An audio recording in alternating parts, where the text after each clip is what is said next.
Well, once again, I want to point your attention to the markets. Right now, you do have the Dow higher by 64 points. That breaking news that we just brought to you at the top of the hour, obviously these comments and this letter to a House panel from Fed Chief Ben Bernanke is taking markets the other direction. We're up 64 points right now. In that letter, he basically says that there is scope for further action by the Fed to ease financial conditions, to strengthen recovery. This is QE3, everybody. This is what we have been talking about, and market participants, many of them, have been looking for. You have had several days, even in the doldrums of August, where the markets have actually trended higher based on the fact that Ben Bernanke made a comment, other Fed presidents around the country making comments that potentially you are going to get some kind of easing from the Fed. All right, Ben Bernanke has said it. Let's now bring in Jim Frischling, NewOak Capital co-founder and president, for some reaction. I do want to get your reaction, Jim, first on this breaking news. Were you surprised by this letter?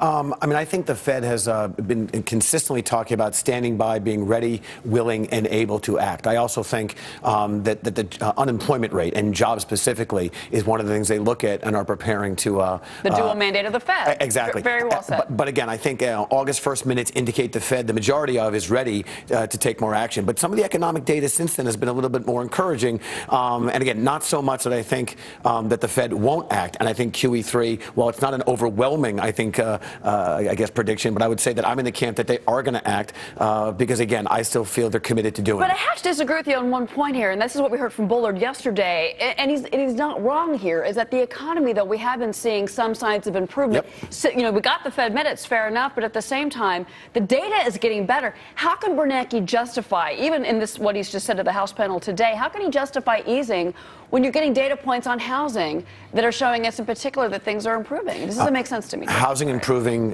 jobs lackluster, and not so much. I do think there's obviously some disagreement in the Fed, but the majority is still leaning towards, again, the easing move. I just feel, first of all, I don't believe that QE3 is going to be very effective. I think each stimulus package has lasted longer, has had less of an effect, and is not necessarily doing what I think the Fed would like it to do. The rates are already incredibly low.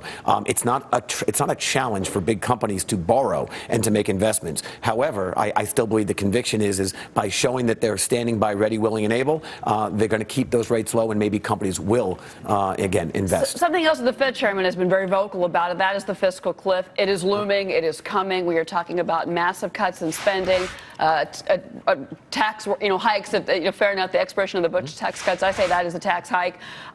You're not as concerned, frankly, about that as some of the other guests that we've had on the show. Why are you not worried about it? Well, I kind of believe at this point we've seen this movie before. We know it's going to, both sides are going to be accusing the other of being unwilling to negotiate, are going to be very difficult. And what I believe what we're going to have is a resolution and therefore not go over the fiscal cliff. I believe that saner heads will prevail. Experts project that if we did fall and they let it happen, you're talking about a 4% hit to GDP. Given where we are with GDP, that's a recession. So I think the outcome is so severe it won't happen. But that said, during the debt ceiling negotiation, the stock market fell by 10% because even if we know or you have conviction that they're going to reach a compromise, it doesn't mean the volatility won't spike in. So to investors that have a long-term, I guess, hold, or rather a long-term horizon, our comment is stay the course, tune out the noise, and you'll weather this storm. For those who have more of a trading mentality, you might want to take money off the table and look for a re-entry point because the debate will heat up. Entry